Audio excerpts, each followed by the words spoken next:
Yeah, so gotta tell you, man, since I've been restructuring this channel, it's like a huge weight's been taken off. Like, I don't know, it's just easier for me to sit down here, get in front of the camera, and just start talking about whatever right now. Plus, I'm getting things out quicker that way. Like, I don't have to wait to do like a show, which has been really nice. Yeah, I mean, I was thinking about something like really random today, completely isolated from the channel, though. The word beer gut. Does that come from that Three Stooges episode? Or is that just because, like, people they gain weight when they have more beer? I was just wondering about that. The term beer gut is an informal English term that describes the fat caused by drinking a lot of beer. Interesting. Known as beer belly. Right. Trying to see when it. Other terms is belly fat spare tire. The noun beer gut is in the 1900s. The earliest use of it. Yeah, that's interesting. So the Three Stooges episode. Do you know the one I'm talking about? There's one where Curly like has this big barrel of beer. They're trying to smuggle it into jail or something like that, and it's like it makes him look like he has what we would call a beer gut. So I didn't know if that's how the term originated, or it was just because of the fact that people do gain weight when they drink beer. So it looks like it's from something called Herald in the 1800s is where it originated. Interesting. Okay. Someone used that term in that, and Bob's your uncle. So right. So they probably, that was a play on that term in the Three Stooges episode, if that was, So that's pretty interesting. I was just thinking about that because I watched that episode today. I was watching Lady Snowblood. Do you know what that is? For the first one in particular. Basically, it's awesome. You should check it out. But it's basically Kill Bill before Kill Bill. It was early. I actually 70s. just watched that. You just watched Kill Bill again? Yeah, I rewatched it for the first time. Oh yeah, watch Lady Snowblood. Then you'll see where Tarantino got a lot of this stuff. I'm pretty sure he named that as his biggest inspiration for it. One of the the second result is Lady Snowblood, Kill Bill when you type it in. Oh, okay, yeah. So yeah, there you go. It's a really, really great movie. Anyway, it had me thinking, like, I wish Star Wars would lean a little bit more into the samurai element that they already kind of have, which I think the show to do that would be like Ahsoka, not like. They did. It was Ronin show. Ronin show? Oh yeah, the Visions. Yeah, that one. Yeah. I would like to see more of that in live action. I guess is where I was getting at. Like after watching Lady Snowblood, that was my take. Was like I think Ahsoka could do that really well. Like I know Acolyte was pitched as Kill Bill meets Frozen, but I mean I think Ahsoka's more Kill Bill meets Frozen than Acolyte was. Honestly, it just has that opportunity to really lean into that heavily. So I hope it does in the second season, and they probably will. I mean, I know Filoni loves all the old samurai movies too. So I was just thinking about that. On watching that film today, it was just because there's so much. I mean, you could really draw parallels to the Jedi between samurai and Jedi like crazy, and it's just I think that they've just never really leaned into that. I mean, Ahsoka did a little bit because, oh man, I'm thinking about that one where she killed that what we thought was an Inquisitor. Well, it was like an Inquisitor brought back from the dead. And she did that like little samurai move where she took the Dark Souls boss. Yeah. Like there's like a move in Lady Snowblood that looks just like that. So I'm just hoping Filoni leans into that more so in the Lady second season. Snowblood. Lady Snowblood. Snokeblood. Oh, Snokeblood is what he said. Yeah. Gotcha. Yeah. That's a good title too. That's what they should call the next movie. Lady Snokeblood. But yeah, today we're going to be talking about Skeleton Crew. We're going to be diving into the spoilers, giving our full spoiler thoughts on the show. Yes. Wait, that's the intro to the show? No, I was going to do that, and then I was going to do, I'll just do what I'll do right now. Welcome to Starlight Shadows. I'm Dom. That's Josh. So I'm very excited to talk about Skeleton Crew with Here everybody. we are, our new 52 reboot, I know. and you just cold open with Three Stooges. Yeah. You're not gonna talk about how we're legally bound by Extract Media and how we finally got out of it to do our own show. Oh, well, you could bring You're that up. not, you didn't talk about the cool little poem I wrote you I'll say this. about the show. I will You say opened the Three Stooges. You're not gonna let me read the poem? I will say this. So you have a poem? Yeah. You can read it if you have one. Well, the stars aligned, and we were in the shadows of the starlight. Very good. I like that. Welcome back to our Ahsoka review that we promised back in October. Yay! We did not publish one back in October. We should have. But we could still do I said that. promise. We promised. Promise. I think Yeah, this is our Ahsoka review.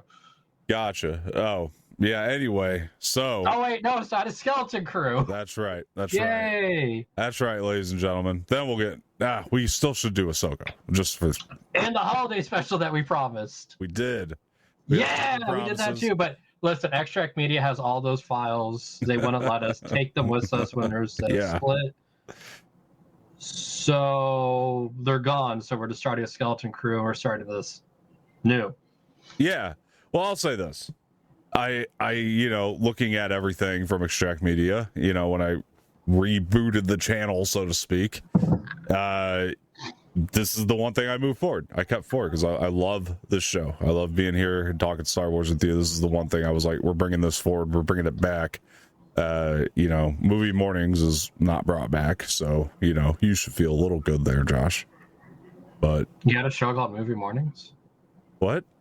You had a show called Movie Mornings? Oh, I did. Yeah. It was a podcast that used to air once a week ish. But this one will air once a week. Was that the same as Movie Mondays? No, it was Movie Mornings. You just called it Movie Mondays. Oh, okay, yeah. So I remember the show. Mornings. Yeah, okay. Yeah. I thought it was called Movie Mondays for the longest time. Yeah. Everybody just called it that, even though it didn't air on Mondays, first of all, and was not titled Movie Mondays ever. Oh. Yeah, but it's okay. Again, it's no longer a show, so we're bringing. You should bring back Movie Mondays, though. That was never a show on my channel. So, yeah, it's been a suggested title, but that's, neither here nor there. No, I have something. I saw a little better. I'm thinking of doing. Well, since we're almost out of Star Wars content, I guess we'll just change this to Movie Mondays. Yeah, no, I'm excited to dive into Skeleton Crew with everybody today, and Josh, obviously. We've talked about this every week together briefly, but we haven't been able to go into a real good deep dive on the entirety of the season. So spoiler talk here, and just in case anybody hasn't seen it yet and was interested in watching it, if you weren't interested in watching it, stay for the review. Maybe you'll watch it after knowing all the spoilers. But because this show, well, let's start back. I was watching one of our older episodes where we were talking about the trailer for this and how neither of us had any faith in this. And for myself, this was a tremendous surprise. So I really adore this show. I think it is, I remember saying to you on one of the episodes, I was like, Star Wars, we were both agreed, Star Wars can use a 6 out of 10 right now. This one's hitting about an 8 for me. Yeah, I'm at 8. Yeah, it did a lot better than a 6 out of 10, surprisingly. And we were like, even if it's a 6 out of 10, Jesus, we'll be happy with that. But luckily, this one, hit me at about an 8 out of 10, maybe even an 8.5 if I was to, throw a decimal on there. It's really damn good. What I love about it is it, really gives me the old Star Wars feel in a lot of different spots from, it takes a lot to me from the original trilogy, which we'll dive into in a little bit. But I thought the performances from the kids and Jude Law were all great. I thought the episodes were paced well. It felt like a consistent show. It didn't feel like, sometimes when they change directors between these episodes, it really sticks out like a sore thumb. And I can only really think of one instance where it kind of did that, but I think it found its footing again pretty quickly. and really stayed the same show, like every episode. Like Mando season 3, and that was all over the place, from episode to episode, and this one didn't have that problem, which was really nice. Jude Law's an actor I've always liked. I always thought was pretty good in everything he did, but in this show in particular, what I found so surprising is like he's playing a character that I'll remember him for. Like he's never had that like ever in his career. To me, for my own personal viewing, I've never seen Jude Law in something where it's like I'm gonna remember him for that role for the rest of my life. And I know his name more than I know him. Exactly, and this is the role to me that was like he had to have such a blast doing this one, and he had to be so happy he got this, because this is a very memorable role for me, and I'll remember this one forever. And I like that the show is geared a little more toward children, but also it feels like the stakes are high enough to be for adults. So that's something I really enjoyed about it. Josh, what were your overall thoughts on the series? I know you were saying like 8 out of 10, but I mean, I'll jump the gun a little early on this, but my number one thing that really knocked it back was the fact that it doesn't have an epilogue. Because I mean, it concluded everything, but at the end, it's like, well, what about this? Well, what about that? Well, what about this? Where do they go from here? Like the show really focused on, and we kind of got it, but the show really focused on like how busybodied the parents were, but they're neglectful towards the kids, like in a parenting way. More work, no play type parents. Yeah. And in the end, we kind of got, they overcame that and they're more carefree. Mm-hmm. But it'd been nice to see, like, you see maybe Neil talk to the Furby girl that he has a crush on. He's brave enough to do that now. You see Wim and his father outside playing Jedi or whatever. Yeah. Oh God, why am I forgetting her name? Why am I blanking her? Not KB, the other one. Fern. Fern, thank you. Yes. Yeah. Fern, maybe like showing her mom how to reprogram the robot. Yeah. And then KB like falling down, and then Fern turning around and helping her back up. Right. It's like little these. Oh, look how much they progressed. I don't know. Yeah, the way I put it now is like I think an epilogue would not have hurt it if there was an epilogue. However, I don't think the fact that there wasn't killed the show for me by any means. Like no, it didn't kill it. It just knocked it down to a way lower rating. I gotcha. Yeah, I do think. Yeah, I don't think an epilogue would have hurt at all, and that was my thinking too. I was trying to think back though, like Goonies in space, and Goonies didn't have an epilogue per se. It was like almost like it felt like in Goonies, like almost once the adventure was over. And I don't know if that's why they ended it shorter than where we'd usually end it, because it doesn't feel like it feels like they want to leave enough open for a season 2, but it doesn't feel like a blatant setup for a season 2 at the same time. You know what I mean? Like, there's enough there if we want to do it, but it doesn't feel like a show that was blatantly setting up a season 2, which I also appreciated, by the way, that like most of our loose ends were wrapped. The only thing is like what happens to Jod after this, if we really want to know. You want my speculation on something? Sure, go ahead. So I don't know if you and I have discussed it, but the plot for the Mandalorian movie sounds like it's just going to be like a kidnapping story. It does, but I don't know if I buy it. But it does sound that way. I agree. I think that's the real quick. I mean, it's on topic, but I think that's the best route. Just keep the Mandalorian movie small. I do want it to be small. Now, I'll agree with you there. I do want it to be small. Like, okay, I don't mind it being a kidnapping movie. I just don't like it being that with the characters that we've heard. It's that. But maybe they execute it right. I can see Jod being part of it.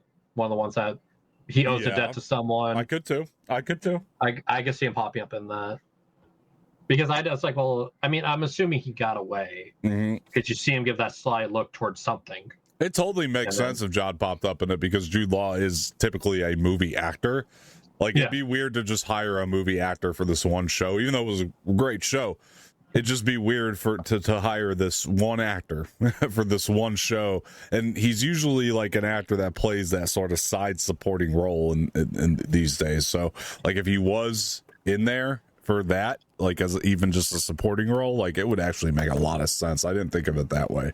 For Jod to cross over, that potential has me a little more excited. Actually, he makes more sense because I've heard like, oh, the kids will show up in something. I'm like, why? They're children. Like, that's what made it work. Is none of them were Jedis, none of them were anything special. They're just kids.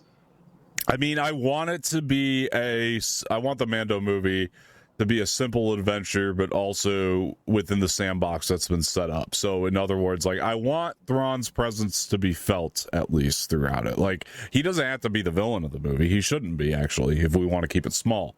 But I think the presence should be felt. Like, there's that lingering darkness out there. Like, it's a mention, and we know that that's part of it. You're right, because Heir to the Empire, like in that little trailer leak that you and I covered a while back, there was a bunch of AT-ATs everywhere, right, trying to stop Mando from whatever he was doing. So it was like, okay, who did those get sent from? That's not Jod. So I mean it in that way. So, like, whatever Mando's doing, Thrawn has an interest in it. So in other words, the Empire's presence is felt. You know what I mean? Like, we feel that Imperial presence, but we know in the back of our minds that Imperial presence is coming from Thrawn. But he doesn't have to be the main villain either. You know what I mean? I just want his presence felt. That's all.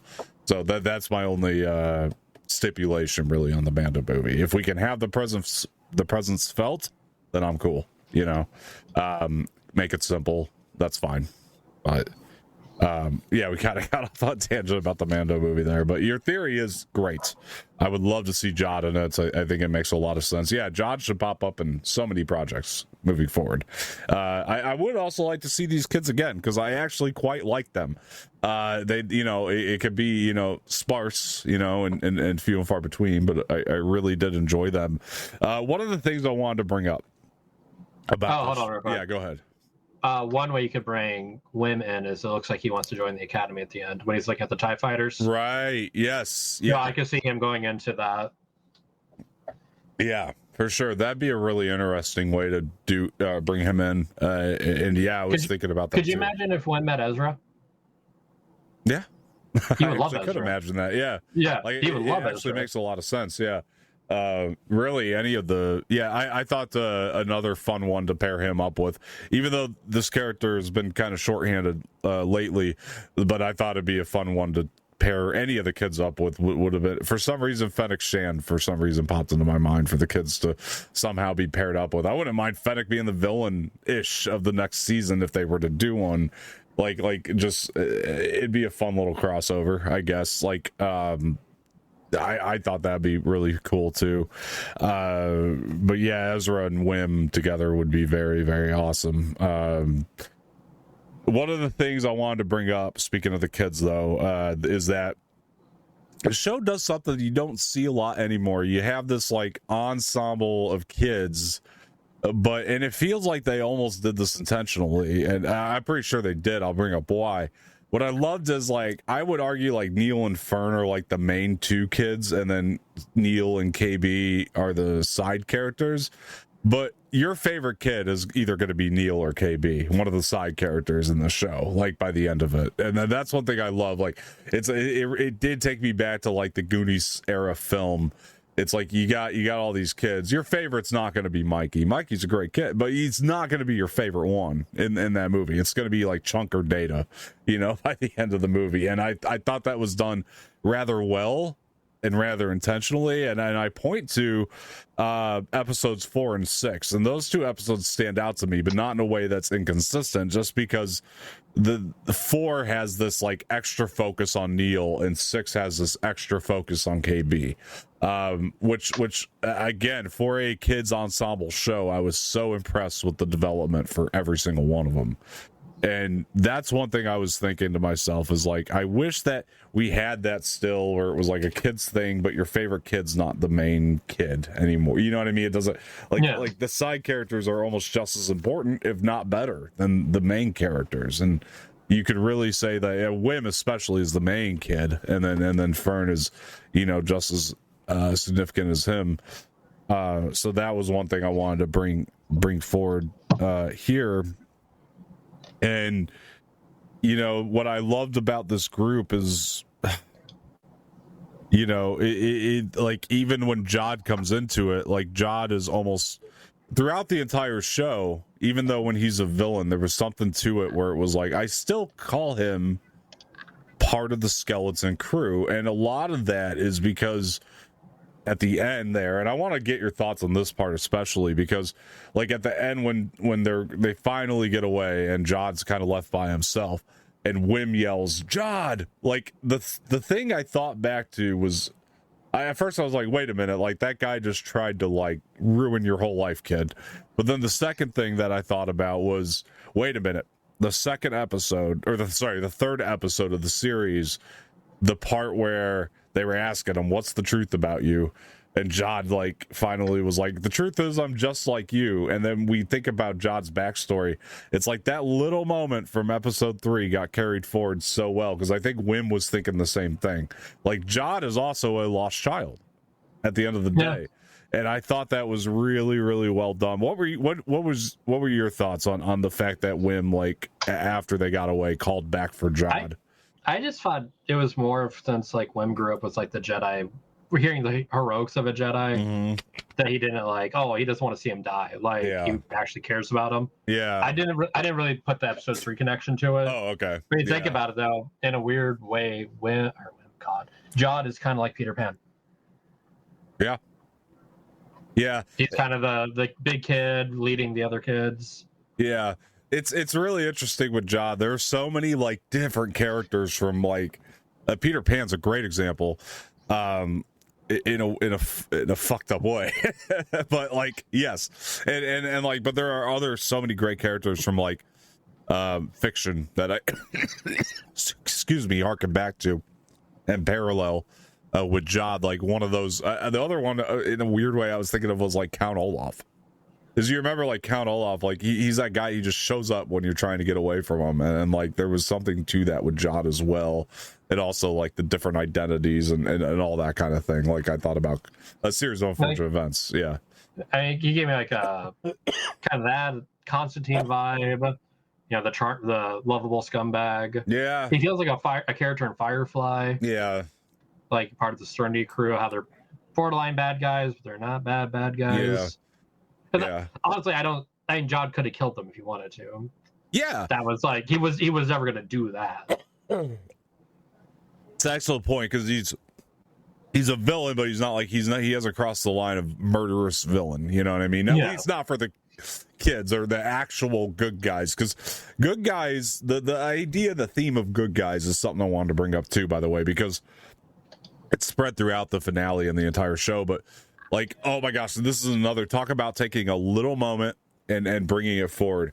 So Fern is talking to her mom, and she says, we traveled to so many dangerous places in the galaxy. I'm paraphrasing, but the thing she said was basically, everywhere we went, there were good people that wanted to help. And I thought back to this little throwaway moment in episode 2.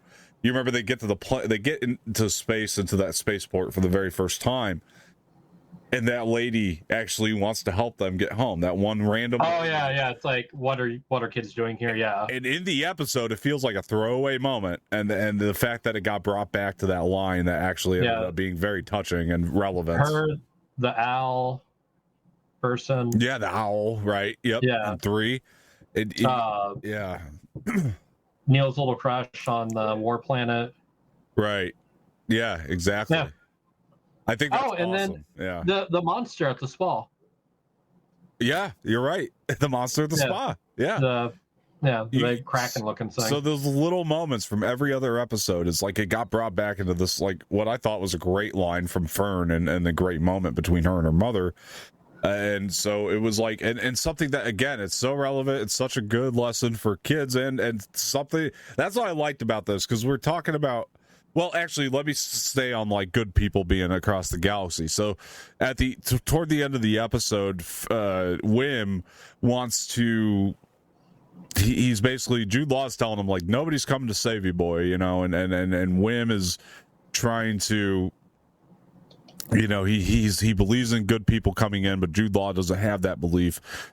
Because his experience hasn't lined up to that. And what I loved is there's a small moment toward the end of the episode where Jude Law is looking out there and he's kind of disappointed because he lost, but then his final moments is this little smirk that comes over his face. And you can read it one of two ways.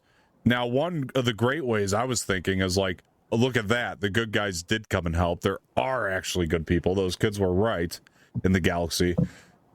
But I think there's also this kind of added thing to the smirk, which is like, but I also have a plan to get out of here, you know? So I like that idea. It's like, I have a plan to get out of here if Lucasfilm will hire me again.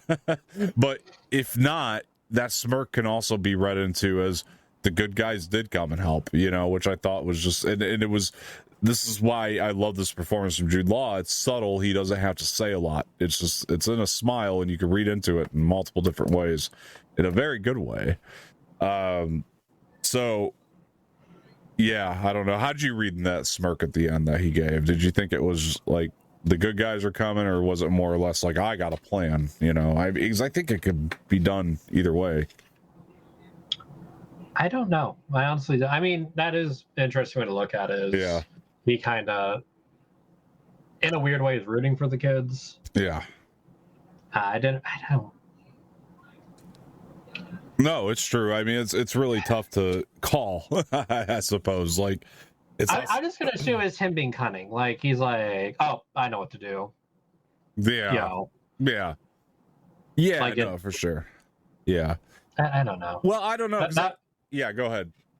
That's my problem with like the epilogue, because it's, I don't know if this character's coming back. Like, so it's like, well, what the hell is that? Sure. But I also kind of think back to like the whole nobody's coming for you boys speech. It's like Jon's like giving Wim a fatherly lecture right now, and he has multiple times throughout the series. You know, like, I think that's one of the great... So anyway, my point is, like, Jon actually cares about Wim, but I think that's one of the great things about the Jon character. He is actually consistent. Even though he has a villainous turn, he's actually very consistent. Because the one thing that... the things he says are all really the same. He's just changing the demeanor of how he says them, you know, toward the end. And maybe they get a little more harsh and a little more honest. But I don't think he's ever actually been dishonest from beginning to end. Not really. Not with the kids, anyway. Because, again, it goes back into that, like, he's also a lost child. If you really track every line he said to these kids, they've all been honest. There might be information he withheld, but he's never lied to them. Not really. And it also plays into episode 3. Sorry, again. Episode 3, where, you know, it's like, they said you're a Jedi, and he's like, I never actually said that, and it's true, he never did. So the honesty of the character with the kids has remained consistent. I mean, I would say there might be one or two little areas you could poke a hole in that, where maybe he just needed to do it as per his survival if he told an actual lie. But I can't actually think of a moment where he actually lied to the kids. Like, I don't think he ever did. Personally. Yeah, not necessarily. Nothing's coming to the top of my head. But I think that's what's so fascinating about him too. At the same time, and then once he gets what he wants, the demeanor and his tone changes. But he's starting to give him more information that's about who he really is.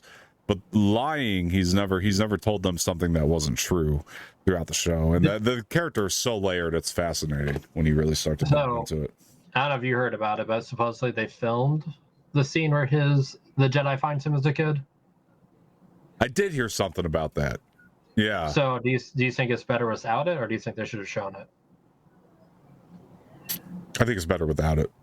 That's what I was thinking. I think showing it would have been too much. Over exposition. Yeah. Like you know what I mean? Yeah, if they want to do like a Star Wars 5-minute short showing that story, that's fine. But in the show itself, I prefer him telling the story. I'm glad you brought that up. I kind of forgot. Like, I did hear that, and then I kind of forgot about it coming into this today. But yeah, you're right. Like, it is one of those things where it's much better without it, because that is part of what's meant. I love the ambiguity of this character. Like, it's really interesting, because I think you and I were both kind of complaining about Star Wars mystery, but sometimes some things are just better being left mysterious. Like, it's mystery. We don't know if that's his actual name. What's that? We don't know if that's actually his name. No. Yeah, we're gonna call him John, but we don't know. Yeah, but I mean, because even someone said that at one point. It's like, if that's even his name. Yeah, that's what he's going by now. Oh, okay. I just think in the case of this character, it works, and it's like yes, we don't like mystery if it's a box that has to be closed, right? Like a story for another time, like that's one of those things where it has to be answered. You know what I mean? Like we feel like it's significant to be answered for us. But in Jod's case, it's like the more mysterious the character, the better. At every moment, and he's a shifty pirate. Like, yeah, it's like that scene in the first Pirates of the Caribbean where the different women come in and slap him. He's like, I didn't deserve that, and the other one stuff's like, okay, that I deserved. Mm-hmm. It's like there's a whole backstory with this guy that you don't need. You just know. It's kind of what Jude lost in the interview. Don't trust him. Right. Don't trust him. Exactly. Yeah. And I think that it makes a lot of sense going into Jod's overall plan, and then we kind of find out what it is. It's just, and I love that it was as simple as like, I want to get the treasure on AT-AT. I loved the simplicity of that. Thank God it was just that easy, and it wasn't some, oh my gosh, the Force works in mysterious ways, so I got to do this, and like they've tried. This ties into Return of the Jedi, and this ties into. Yeah, I loved how simple it was. So. Couple things, we get to the planet, and then we find out, or when we get back to AT-AT, I should say, we find out the droids. I don't recall. No, AT-AT. We find out the supervisor is this droid, essentially. This is one thing I wanted to bring up, because, like, okay, the first thing is like, so I saw some people on the internet. This show has got it's kept the peace. The fans aren't arguing over it a lot or anything. And everybody seems to agree it's pretty damn good. Everybody's watching it.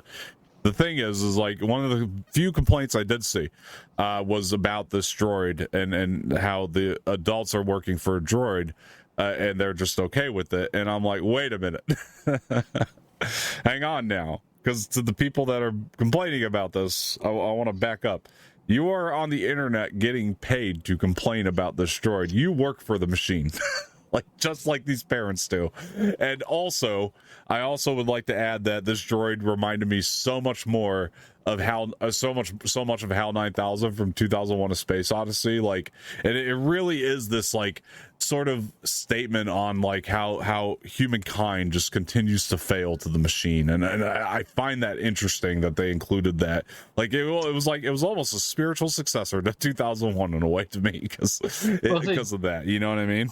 What it hit for me was, I think the first Fallout, the overseer is just this giant. This is a computer that's just running everything. Yeah. So it's like an old retro sci-fi throwback type thing. Yeah, and it's a sci-fi thing that's been used a billion times. Like, and this one was great. It was used really well. We also got that really nice little Palpatine reference. We will watch over your career with great interest. I thought that was a great callback. But yeah, I thought it was. I was really perfectly happy with the droid being the supervisor. Like, I thought it made even more sense to me. Like, I was like, yeah, absolutely, these adults will be okay with working for a droid, Like, but it's also, I mean, because the adults are nothing but robots themselves. You follow this, you do this, you do this. Yes, it's Whim that has, and his name's Whim, which makes it even better, the whimsical adventure in him. Yeah. No, it very much parallels our real life too. Like it's the truth. I'm just saying this. Like, older people tend to be a little bit more conservative about things, and these adults, this is how it's always been to them. You know what I mean? So they're just like, they're following it. You know what I mean? Like, they're following the tradition of this planet, in my opinion, and they just they can't get out of their way. They can't People get out get comfy. They don't like change.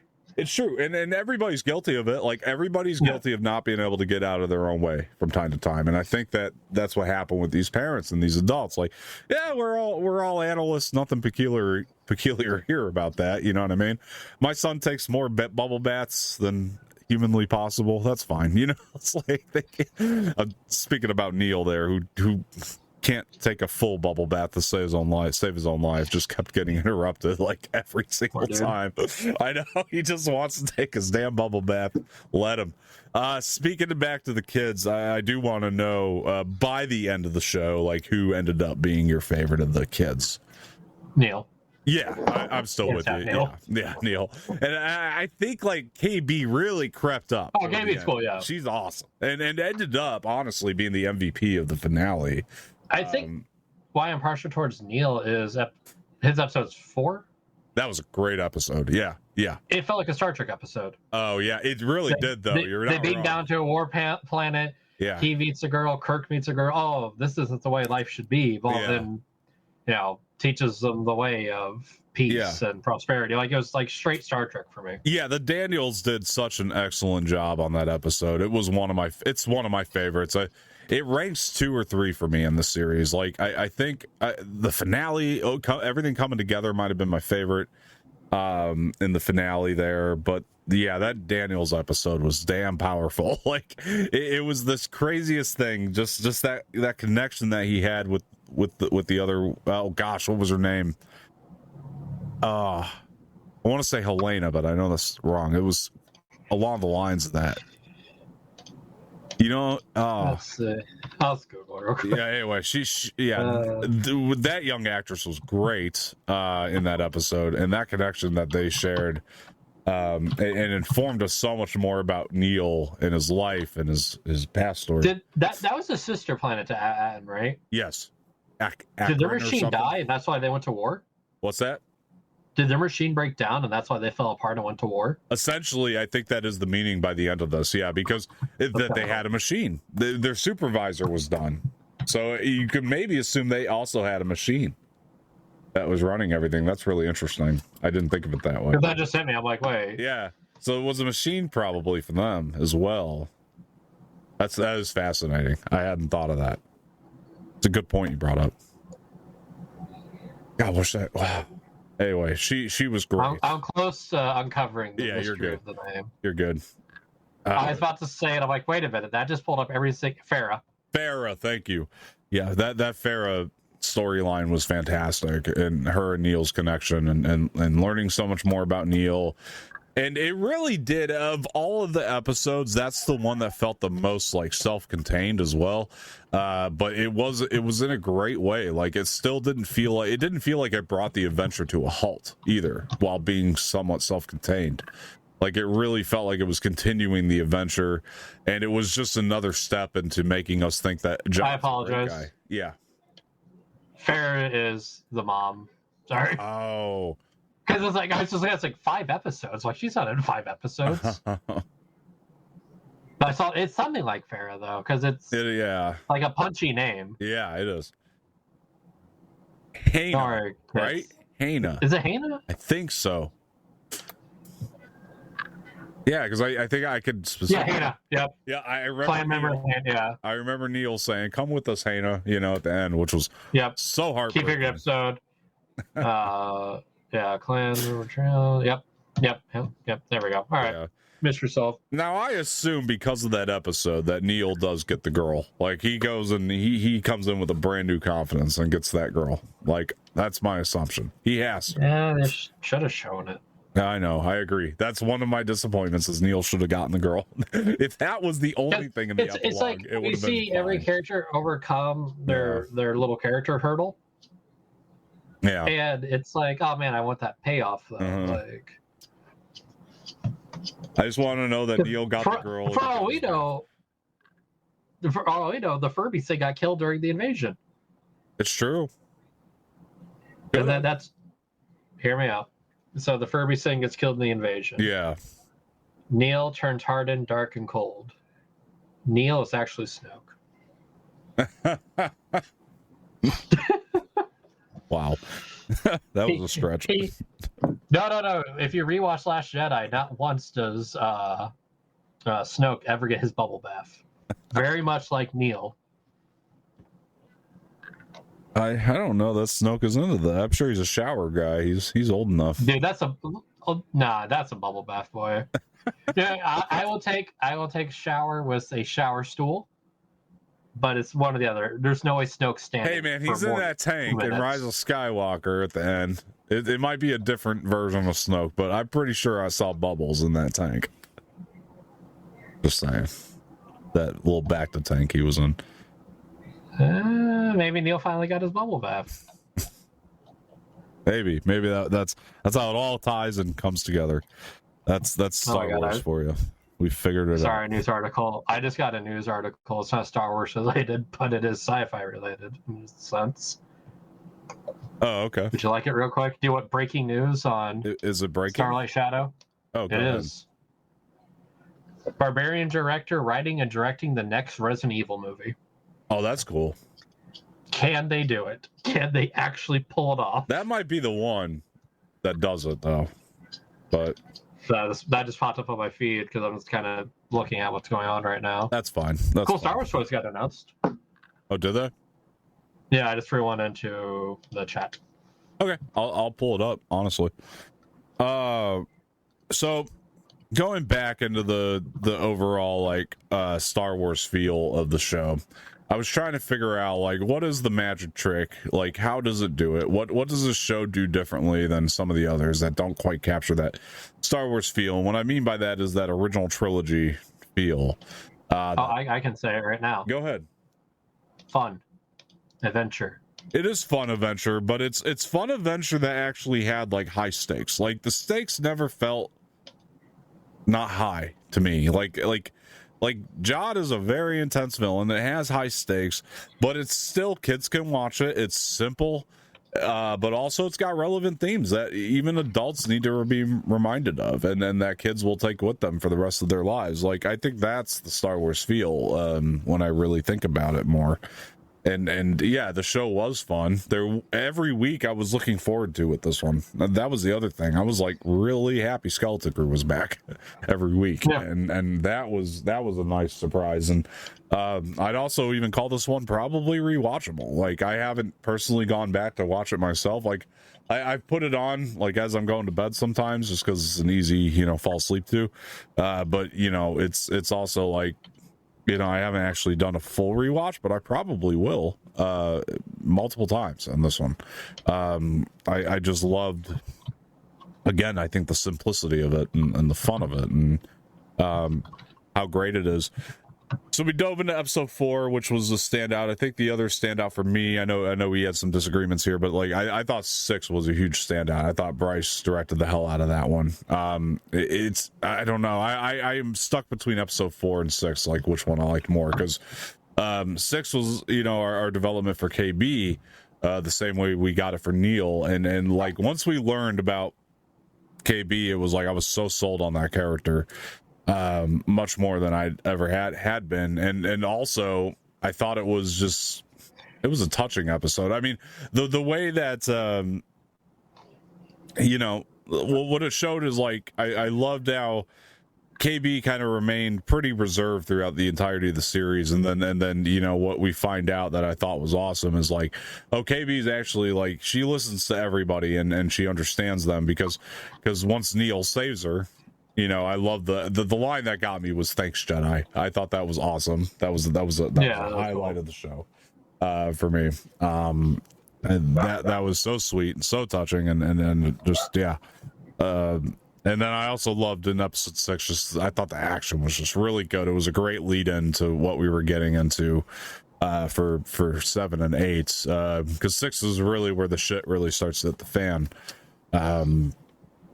Just right there at the end, and then that really ties in well to what came last. Now, I was concerned about this. Here's a weird thing for me. I'm just shifting gears really quick. If I'm to go into one of my gripes about the show, it felt like, and I ended up liking the Wib's dad. I ended up liking by the end of this. Like I liked that he was just. The guy's a dork for life. I'm like, okay, I guess that's his character. And I accepted it by the end. So, but for some reason in this show, and I don't know if it's because I just fell in love with the kids so much, but anytime the show would do a scene with the parents, it bothered me. Like, it felt like the show came to a halt. The adventure came to a halt. Like, I think you know what it is? Yeah. It's you're hanging out with your friends. Yeah. And you're having fun. You're playing video games, and then their parents come home from work. Yeah. Exactly. Like, Exactly. But I also think, like, I was trying to think about it because I do think a couple of the scenes with the parents, I don't know how necessary they were, honestly, because let's imagine we cut all those scenes out and then we get to that part where all the messages from the parents come through. Like, it makes that scene so much more emotional, you know, knowing that the parents are like extremely worried and like we're getting a different vibe. Like, we don't have a scene prior for the parents, you know. That would probably have been a little bit more punchy. I think so too. Like, the more I'm thinking about it, just now I just had that realization. Like, if we actually cut those scenes, like, honestly, thinking back to it, I think that might have improved the show just ever so slightly. I think part of that was, so I'm mixed on the Adden. I mean, I thought Adden played in really well toward the end, especially. I remember talking about the trailer with you a while back, and we were talking about, like, the last episode. Yeah, exactly. We were talking about how the trailer, I was so concerned because it's using all of this white on this planet, and like, one of the things that the show did really well is it kind of explained why. It's because Adden is this like isolated thing. I was afraid that the show, actually, what I was more afraid of about Adden is that it would feel too much like Earth. But what I ended up really enjoying about it is how smartly they separated Adden from the rest of the galaxy to make us feel like, oh, it's like, so these kids, honestly, they don't know about the Star Wars galaxy either. You know what I mean? They're not a part of it. So Jedis are literally a fairy tale. Yeah, so the scenes on Adden like didn't bother me as much because of that, and it was only when we cut to the parents. Again, I think that is because, like, if we cut all that out and we just skip to the messages, that's the first time we see the parents again, that makes it, you're right, a lot more punchy. And that makes, because they did try to play that scene a little bit more emotionally when it came up, you know, and I think it would have been more punchy and emotional had we not seen them until that moment. And I was even thinking back to, like, the Goonies. Like, we don't cut to the parents when the Goonies are in their adventure, you know, and maybe that was part of it too, is because I was thinking of that structure, because the show does do a really good job bringing in the Goonies influence and that feel into it, especially episode 5 when they finally go down to that like little treasure trove or whatever, and that big skeleton head's there. I was like, this is Goonies, you know, in space. They did it, they achieved it. But yeah, it was like the treasure room. Yeah. In Goonies, we see the parents in the beginning of the thing and at the end of the thing. You know, it's like that's it. And the adventure is the adventure. The rest of it's with the kids, you know, and I think that really might have helped it if we had just stuck there and in the adventure, the entirety of it. And I think that was my only real big gripe with the show as far as like a structure standpoint or a pacing standpoint, like, was that. But because once we got back into the adventure, it flowed. It was like butter, you know. It really played, man. Did you have any like pacing gripes or any scenes that you were like, that didn't really belong there or anything like that? Other than parents, not really. The parent stuff, I was like, you agree with me on that? Yeah, okay. yeah. The parents, yeah. Because it, like, I forget what episode it is. It opens up. They called opens to the parents, and I'm just like, okay, yeah. Okay, let's go. I appreciate it more on retrospect. When they first got to the resort in episode 5, it felt like a little too that was the one where it got a little bumpy for me, where it was like problems that some of the other shows had, where it was like, oh, okay, this really feels like a new director stepped onto the scene in episode 5 and like tried to do something very, very different with the show that wasn't tonally matching. And then they get but I can't pick on it too much because I ended up loving that aesthetic in episode 6. Like with the snow planet and all that, because like I'm a sucker for the aesthetic of, I don't know if it's because I grew up in an area that had this, like where the snow's covering the ground and you just get that little bit of sunlight on it, and it's just like, it's one of the most beautiful things that they put in film. And this had that as well. I would just remind you of Hoth, just say it. No, because Hoth, we never had the sun like setting. Hoth was always brighter. Yeah. And Hoth was like, Hoth reminds me of the bad winters, like for the most part, like no, the sun setting on the snow the way it did, like I don't know what it reminds me of home. I think like it reminds me of growing up near a river where it's like just full of white, and then you get that like nice sunset on it, and it's amazing. It wasn't so much Hoth, but I also enjoyed that we got to go to the snow planet on Christmas, because that episode aired on Christmas Day, which I also thought, or I think it was Christmas Eve. I'm sorry, it was Christmas Eve. Yeah, it's Christmas Eve. Yeah, and I also thought that was really fitting, and I was expecting them to do Life Day. I maybe it was Life Day. Who knows? You know, like in my mind. Well, we still got a holiday special nod in there. We did get in a the first holiday special nod. Yeah, which was awesome. It was a really cool nod, and that was the moment too. I'm glad you brought that up, because that was the moment too where I was like, Jon Watts gets it. Like he gets it. He really does. He really did some like deep dive nods, and you were even kind of referencing like some of the like more fantastical areas of the show just brought back that Return of the Jedi feel to it. Yeah, that's kind of the point I was going to get to. This reminds me of a what if let's say a parallel universe stars. Mm-hmm. Return of the Jedi came out in theaters. This is that TV show that would have came out on TV. Yeah. Instead of us getting like Ewok Adventures and Droids, the cartoon. Yeah. This was a TV show we would have gotten in the 80s, right after Return of the Jedi. I agree. I think like if you put like Young Indiana Jones, like that, like in that vein. If you put this on after Return of the Jedi, it would be a nice little marathon. That'd be a good day. You know, like Return of the Jedi and this would be a great day. Because they line up so well together. I don't know why. But I guess it's like what you were saying. I call it that toy feel. Yeah. Like it feels like toys. Like you're playing with toys when you watch it. No, I have a feeling too, because did you watch that Youngie Whim video? That was like a play on like the Major Tom song, and did you get a chance to see that music video that they dropped? What now? They dropped a music video called Youngie Whim, and what I really love about it is it was like it's a Space Oddity reference. No, not that Major Tom.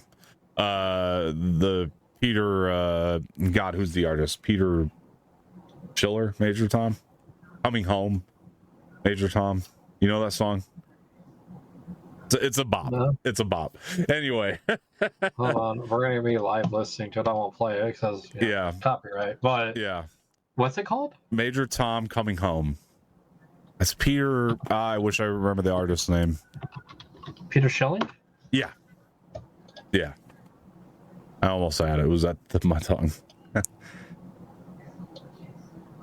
I know those. And it played in the trailers too, like the song that they did for. Yeah, no, the song is good. Yeah, so they did a version that they also played in the trailers. It was more of a space version of it, and it was like Major Tom, or it was a Youngie Whim is what they called it instead of Major Tom. And it's really good. It's a bop. But they did. So they did a video for it, and there's parts in that video where they did clips from the show, and it was like it looked like VHS, and it looked so perfectly right for some reason. Like it was like a perfect marriage to put the show into the VHS style. So I guess overall, full circle here, coming back to your point, you're right. It is like that, young Indiana Jones adventures to me. And if they ever did do this whole show on VHS, I would buy it. It matches up so well with that. Bunky Dunno is what you said? Yeah, Bunky Dunko, Youngie Whim, or something like that. Yeah, I found it. Yeah, it's kind of jumping through. Yeah. And it just, I also love that they did that as like a side thing, because it reminded me of it's ridiculous. But the lyrics have already make me laugh. I know, that's a great tune. But yeah, I see you're saying that the hazy look of the VHS. Yeah, yeah. Scan lines, and it kind of has that. It looks really good, actually. Like it. I'm sure someone. I mean, it won't be an Someone illegal will do means to it, acquire yeah. it, but someone will make their own version of that. Yeah, they should. I think it'll be really cool, or it'd be I really have cool. Last of Us on VHS. Yeah, someone made. It'd be really cool to see it that way. But I'm glad that they did that video and song as a side thing, because what it actually really reminded me of is again goes in their Goonies thing. And I don't know if this is what they were going for, but it really reminded me of like when you first put on the first time I ever had Goonies available to me on DVD, and they had that Cyndi Lauper music video on there. Like you could see the whole thing, and then like that's what that reminded me of for some reason. And I thought it was like really, really great. Cyndi Lauper video is iconic. Funny because in that same vein of, because I remember back in the day with the DVDs, you get music videos. Yeah. Well, I just bought that special edition of Labyrinth, and it doesn't have any of the music videos that the DVD. Oh no, they should. I was so let down. I was like, I went to special features, like the videos aren't on here. Okay, that sucks. They should still include those. Yeah, they probably can't because studio. No, I did actually put on my Phantom Menace DVD for the first time in a long time for bonus features specifically, and I noticed that they had the Duel of the Fates music video on there, which I was like, oh damn, I didn't know that was on here. That's really cool. I didn't realize that was one of them that they included. Yeah, man, I forgot that had a music video. They apparently they do. I'll have to watch it again, but yeah, I noticed it was one of the options on there. Yeah, man, I thought that. Yeah, like I was saying, I thought the show was just so fantastic, and the kids were just all like, I love the camaraderie between them, and what ended up being like I thought again. Moving back into episode 6 really quick, like another reason I thought that was important is it really did finally build that like camaraderie between the kids, like it got them together in a way that was like I think 4 and 6 did that the most. Like 4, it put them in higher stakes situations that they were like, by the time we're at 7, they're connected in a bigger way. Speculating on episode 6 a little bit though, what do you think KB's accident was it like you think it was like I guess it wouldn't be a car in space, I think it probably a speeder bike, right? Yeah, which is really interesting to think about even more, because she's on a speeder bike with Fern, in the beginning of it, and I was like, she does seem a little scared to be on that bike, a little bit more concerned than Fern, but that's just part of that character's personality anyway. But it's really crazy if it is a speeder bike. When you go back and watch that scene with her and Fern, it's interesting, because now you're like, oh, she's like scared for a reason, a whole different reason. If it was a speeder bike, could have been anything. Not to be rewind Timmy here, but yeah, no, I typed in Skeleton Crew VHS, and I found something that made something. Oh really? Yeah, it's a really cool looking box set. Oh no, I guess it looks like it to me. It looks like it works. Here, let's share that real quick to you. So you're going to see Dom die in real life, or die on air. There you go. Let's see if I can get there without ruining our screen here. There we go. I think I can.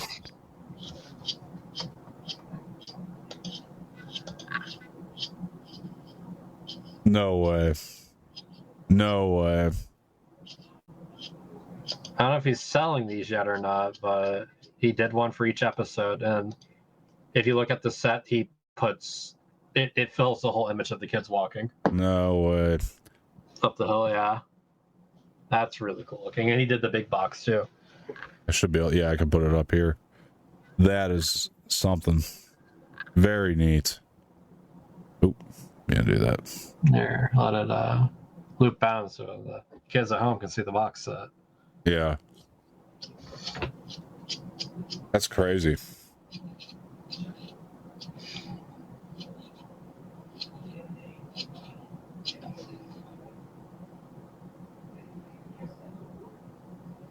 Yeah, so Paul Shipper, give him a look. Yeah, for sure. Keep an eye out. I'll keep an eye on that. Oh, wrong screen. Yeah, I'll keep an eye on that for sure. That's really, really neat. That's a lot. I can't believe you already made that. Yeah, I guess if I'm looking at the post, he was putting those VHSs out as the episodes were dropping. So I don't know if Disney was working with some. Ooh. Oh, we lost Josh, everybody. So I'll take over the show for a bit, I guess. Until Josh gets back here. Hopefully. I don't know if you realized he dropped out. I'm sure he hit his screen and did something there, but he's going to be coming back, I'm assuming, or coming home, right? Josh is going to be coming home. Yeah, but Skeleton Crew was just such a phenomenal time. I love just tracking the little things from beginning to end there. Josh is going to be laughing his ass. What happened there, pal? So he had a Phantom Menace one, and I clicked it, and it did the Duel of Fates very loudly, and I went to mute it, and I clicked close on this by accident. Oh, that was and then funny. I went, whoops. Because all you did was, oh, look, boom, gone. I was like, oh, he hit something on accident. Yeah, no. Yeah, I was like, whoops, there about that. But that was very loud, and I wasn't expecting it. Yeah. What would you say, Skeleton Crew? What was your favorite episode? You said you liked 4 a lot. Was that your favorite? My favorite, yeah. It was your favorite overall? Yeah, overall favorite. That's pretty cool. Yeah, I think for me, it's still the finale. Again, I do have that same sort of gripe where it's like, yeah, an epilogue wouldn't have hurt, but I really thought they did such a good job at like just because the whole episode from beginning to end it's just bang bang action almost, and it was really neat to see that. Like this finale and Ahsoka's finale very much parallel to me in a way where it's like they really went ham with the action, and I thought both episodes just did great with that. But I could see you have a really good argument for 4. I thought 4 was really spectacular, and I think I just like 6 a little more than 4, so I'd go 864 on that. Now the episode I watched the most was 1 because I kept showing it to people. Yeah. When it first came out, like, you need to watch this. You need to watch this. Yeah, it's great. I mean, episode 1 was a good pilot, but also I think I'm very grateful with this one more than some of the others that they did the 2 episode premiere. Yeah, because I do think that episode 2 really gives you a feel of like, okay, we're in space now. Because I remember talking to James and he was like, I wasn't sold by episode 1, but seeing them go to space and everything, then it just like got so fun, and it was like, yeah, the pirate port. Oh my gosh, yeah. Like that's what I was saying. The pirate port actually makes you realize how dangerous the Star Wars universe can be. Yeah, I love that. It was like the stakes were there, didn't stop. Let's talk about some of those pirates, by the way. Which I guess if I had like one other small critique, and again, we're talking about an 8 episodes kids show, is that we didn't get more development on some of the pirates, but that's all right. It's a small, very nitpicky critique, because like it really is fine. I mean, one of them's Urkel, for crying out loud, so it's like, which is just fun to have him, I guess, it's like he did good for what he had to do, it was just kind of fun to have him. I want Jon Watts to handle a lot more for Star Wars moving forward, though. Like, I genuinely mean that. Like, I hope that I know that this show, and it's gotten some of the lower viewership, which we'll see how because I heard it might have built a little bit over the Christmas break and more people tuned in, and we'll see how the final results come out. But I know that as far as the premiere goes, they had the lowest viewership. Here's something I'll say now. Granted, I don't know the numbers, I don't know the stats. What's that? I don't know the numbers. I don't know the stats. It's just me as a human being walking into places. Yeah. Every time I go into a place, the Skeleton Crew toys are there, and then I come back, they're gone. That's good. No, and that's true. I don't see shelf warmers. Yeah. In that toy line. That's true. I grabbed the last KB in town, I feel like. And I found Jod today. Oh, that's awesome. I couldn't find a Neil to save my life. I found 2 Jods, but that was between 2 stores. You know what I mean? So you're not wrong. And like at least the merchandise for this one is selling. And we talked about that. I'm going to make a little plea for Lucasfilm here in Disney, because like, if you want to sell toys, make good stories and make good characters. Like, that's how you do it. And that's it. Like, it's cool to want to sell toys. I get it. You got to make your money. But if the story and the characters aren't great, it's not going to happen. I will buy a Jod, I will buy a Neil. I already have a KB. Once I, it's like I'm gonna buy these toys. I'm gonna buy Smee. It's every character is so good in this, and it really, that's how you sell. That's how you sell merchandise and toys. If the stories aren't good, it's not gonna sell. And I think on top of lower viewership for Acolyte, that might have been another thing that killed that show. We'll see if this one gets canceled or not. My fingers are crossed we get a season 2. But I think that when you take in the numbers of viewers and the lack of toys that got sold for Acolyte, that might have been what ultimately killed it. As opposed to this, like you said, toys are getting sold. I keep finding Acolyte figures. Still, yeah. Oh, I see Acolyte figures everywhere. Yeah, exactly. And it's hard to find some of the characters for Skeleton Crew. You make a valid point there. And I think that could be the difference here. And I hope that even if the viewership was low, but more toys sold at the same time, like, I'm hoping that's a signal to, like, we need to make a season 2. Because I really think that this one deserves the renewal, like, of all the shows. Especially since Jon Watts is like, I have my idea for season 2. I know where we're going. You know what I mean? So that's another thing I like about him, is he seems to be a guy that was he's planning ahead. And another thing that really gave me confidence, I've always liked Jon Watts as a creator, but another thing that gave me confidence I remember right before the show aired, I started to see the interviews come in, and a lot of them were with Jon Watts and Christopher Ford, who did the show together.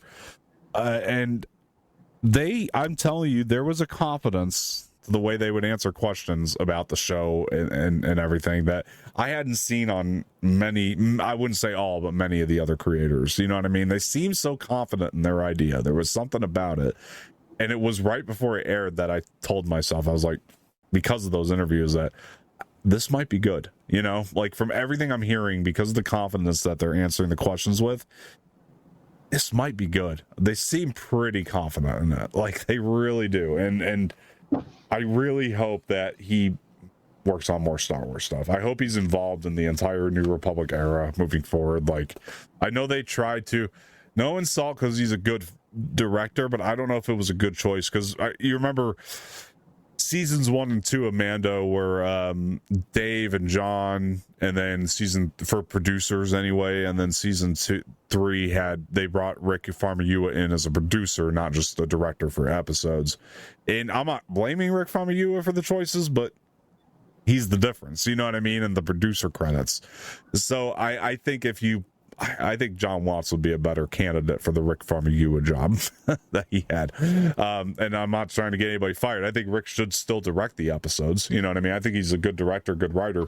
As far as that stuff goes, like, he should still direct within the sandbox that hopefully John and Dave create for them to play in. I think that would be a better fit, because he gets this. He understands the world. I think he understands the feel. I think he adds an element to it that I loved Ahsoka, but even Ahsoka didn't have. I think, like, Dave and Jon Watts together and Jon Favreau together, that trio would kill it. I really do think so, because there's something that it was like Jon Watts was the missing ingredients to the Mandoverse, the New Republic era, to me. Like, this Skeleton Crew show was the missing thing. It was the missing thing from all the variety of Star Wars stuff we've gotten, and it was like, what? Because it was that thing of, like, I'm enjoying most of the Mando era stuff, mostly, but what's that missing piece? Like, I'm missing something from it. I'm missing a piece of the variety, and I think the show did it for me, and that's where I think Jon Watts can come into play. He really captures the overall feel and essence of the original trilogy. I think Jon Favreau is the great writer. I think Dave Filoni is he gets the prequel stuff, and I think Watts can do the original trilogy stuff. You know what I mean? And then Jon Favreau, because he's worked in the industry, can be the planner and the creator and the organizer, more or less, of all this. And I think that would be a really cool way to structure the leadership there at Lucasfilm, because those three together would have a hoot, I bet. And Christopher Ford, also a great writer, who wrote the show too, and wrote on Spider-Man Homecoming with Watts, and he wrote on Clown with Watts, so Yeah, it's a great team. I want a season 2. What do you think? Do you think we should get a season 2? Oh, do I want a season 2? Yes. Do I think it should have a season 2? No. Why? What's the difference there for you? Just out of curiosity. So, like, it's not that I have any distaste for these characters. It's not that I don't want to see them again. It's what made these characters great is their adventure. Mm-hmm. Now, maybe if we do a time jump when they're older, sure. But I don't want. Oh, here's more of an adventure for them, because that takes away the specialness of them. Oh. That they're closed off, that they're their own little story. Yeah. Because I don't want. Oh, Wim has actually been a Jedi, and he's had the Force. No. But I know, but that's what you start to get into when you start. Maybe I think you could just do another simple, fun adventure with these kids, though. Too. I really think that's what you can do and should do. I'm hoping that's what they would do if there was a season 2. You know what I mean? But I do. I won't be mad if there's one announced, but I'll be very content if there is one. Or there isn't one. I got you. No, and I guess that's one great thing about this one is like there is that level of content if there's not one. No. For fans of the show anyway, when Acolyte ended, the fans of it outcried for season 2, but that's because the show ended on a cliffhanger. You know what I mean? And there wasn't it didn't give fans of it that content. You know what I mean? You could argue the same for Ahsoka. Like, we need an Ahsoka season 2. Like, it has to happen. You can't be content with that ending. You know what I mean? I was. Well, horse of a different color, but yeah. Skeleton Crew. It doesn't need a season 2, but but I'm also like, I love these characters and these kids, and I would just want to spend more time with them in a different adventure. You know what I mean? I'd like to see them get stuck on somewhere else. Something else brings them out. And I do understand your trepidation with Wim being a Jedi, but I think that also kind of falls in or something along those lines, like shit, KB's a Jedi, who knows, you know what I mean, like because they want to be bigger and better. But I think you can just be bigger and better by just making another adventure that's just bigger and better, but still simple, and then keep the threads of what's made the show great throughout. I think that there's a way to do that. You can have your cake and eat it too. I mean, if you did like a story about Wim in the Academy becoming a TIE fighter, or X-Wing pilot, I'd be okay with that. I think that'd be cool. Yeah. Well, it'd be really interesting. I don't know. Again, I don't know what he has in mind, but what would be really interesting is do the Empire Strikes Back of this thing now, where we separate these characters for a season, you know what I mean? And we're trying to get them back together. Like, there's an adventure that separates them. Maybe Wim is at the academy, so he can't be attendant to, he can't attend to the other kids right now. And maybe Neil's just like, I'd rather stay home and take my bath, like, who knows? And like, but Fern and KB, know of this threat, and they're trying to get Wim involved, and like, but he wants to stay at the academy or whatever. You know what I mean? Maybe we could do. Or they can't get a hold of him, or he's on some away mission. Yeah. I mean, maybe Jod needs the kids again. For something like he and it's like we actually get the skeleton crew back together. Because Jod needs to get these kids, and I would love it if like Jod just was able to get a couple of the kids because Wim's at the academy, but we're also having areas of the show where we're following Wim at the academy. You know what I mean? Like I would love that. And nobody would have to be a Jedi. We don't have to get the Force involved too much, except for the little bit that we already have a Jod, and it would be perfectly. Speaking of Force and everything, Jod, I loved how sparingly he used the saber. It was used as needed, and then that was so refreshing. And it makes sense because he wouldn't really know to use it. Exactly. Again, it's he taught him what Force push and pull and Force push, pull, pull, and that's about it. He can deflect some blasters with the saber from droids, from these rinky-dink little droids. That's all we were really able to see, and I thought that was excellent. It was excellent uses of the lightsaber. By the way, secondly, the lightsaber looked damn good. That's one of my complaints. I feel like I'm the only one out there complaining, but these lightsabers in these shows sometimes they don't get them right. This one looked great. They really had it down to me. Like it looked modernized, but properly. Like it didn't look like they were over stylizing or making it too fat. It was a little fatter because the neon colors were a little bit more modernized, but it wasn't too much. Like it was just right. I also loved the hilt of it. The white hilt was so neat. That was very Old Republic, to have that white hilt on there, and it felt like a saber of ancient time. I thought that was epic. It gave me chills, and yet it's a lightsaber that was used so sparingly, few and far between with the episode. Well, it ignited 4 or 5 times. Yeah, exactly. And for the whole show.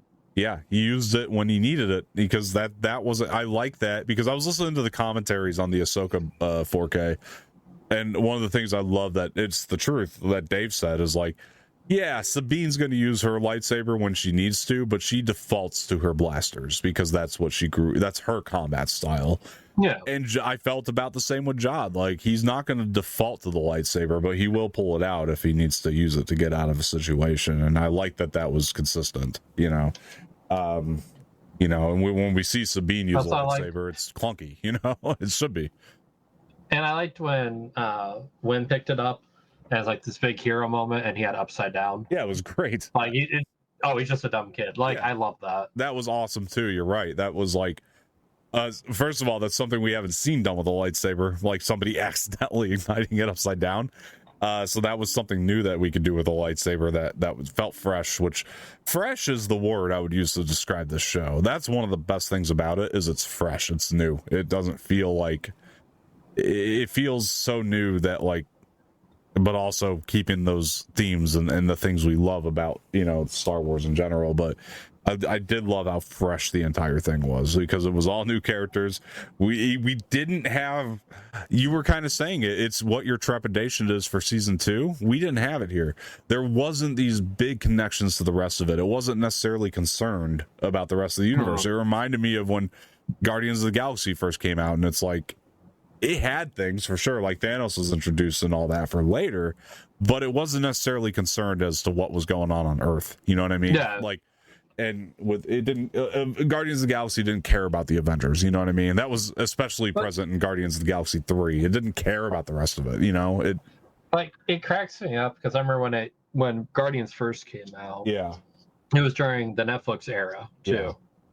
When that was the thing. I mean, it's back now, but yeah. But I remember watching Punisher beat someone's skull in with a dumbbell. Yeah. And I'm like, right now, there's a raccoon in a tree in space going on a wacky adventure to 86. Yeah. I know exactly what you mean, because I'm on season 2 of Daredevil right now. So I know exactly what you mean by that. Yeah, it's like, if you think about it, like, man, all this goofy crap going on right now. Yeah, it's nice to be isolated sometimes. And I think that is I think that's what makes it fresh, is it's isolated and it doesn't feel, we know it's in the era, but it's isolated from everything. I mean, the closest canonical connection we got to everything else was we had that one pirate from Mando season 3 who did nothing in the show, by the way, like literally absolutely nothing in this one, but he was present, so we can know the time period we're in. And then we had the New Republic is out there, but that's just so we can know the time period, but it doesn't have to be a major concern to the implications of where the story is going to go. And I hope that if they do a season 2, then we stick with that. And but I get your trepidation on it too. It's like, I don't want it to do it. I don't want it to connect big time. But at the same time, like you said, it wouldn't be bad to see like Ezra and Wim have a, conversation. That's fine, as long as it doesn't affect, the direction, and what the show ultimately. Where Ezra looks at it, it's like, you could be a Jedi too, and you're like, oh god. Yeah, we don't want that, exactly. We just want if Ezra walks by and like Wim's in a training session and Ezra walks by and great shooting kid and winks at him, that's perfect. Yeah, and then you hear someone go like, he's a Jedi, right? Like, right. Yeah. No, we don't want that so much. But I think that there is. Oh my god! Could you imagine Wim finding out he has a lightsaber that's a blaster as well? Oh my gosh! Yeah, that would blow Wim's mind. That really would. The thing that I would. So what I would love. I think the way into a season 2 more or less is Jod. I think that's your way in. I think Jod needs to call back on these kids for something. And I think that might be a way in or a new villain. I don't know. But I really do think it is Jod, because we want Jod. We want to see Jod back if there's a season 2, I think. And if not, like you were saying, let's follow up with Jod somewhere else, you know. The character's just so great. I think Jude Law probably wants to play the character for a little while. You know, that's, I think, another great thing about it is, I was looking back at some of the older interviews with Jude Law. Like, this is back when the show didn't even have a trailer yet. Or maybe the trailer just dropped. But I just remember I was looking back recently at some of those older ones to try to, like, connect some dots and see what he was trying to not spoil. I think that's always fun. But, like, I was listening to him talk, and it's like, you could tell there's a real excitement for this character in him, you know, like, he doesn't know a lot about Star Wars like we do, but you could tell he's excited to play this character. And I could see why now, truly, when he's so freaking layered and there's so much in there that's been kind of unsaid, but it's a great character for an actor like him to chew on at the same time. What I liked about this, what's that? It just popped in my head. I just heard somehow Jod has returned. What I loved is listening to when Jon Watts was talking about, and I agree with this point. Jon Watts was talking about Jod in an interview. Like, every time he was asked about why Jude Law, why did you land on that? Without seeing the show, I wouldn't have understood the answer, but now having seen the show, I definitely get it. He would say in almost every interview asked about this, like, me and Chris kind of just felt like he was always in the Star Wars universe and we were just bringing him back. And that is kind of how the character feels. Like, he's just been here the whole time, you know, like, usually don't use the term lived in when you're talking about a character, but yeah. I could say it with this one. Like the character feels lived in, you know, like it really does. And you're just reading one story out of 1,000 about his adventures. Yeah.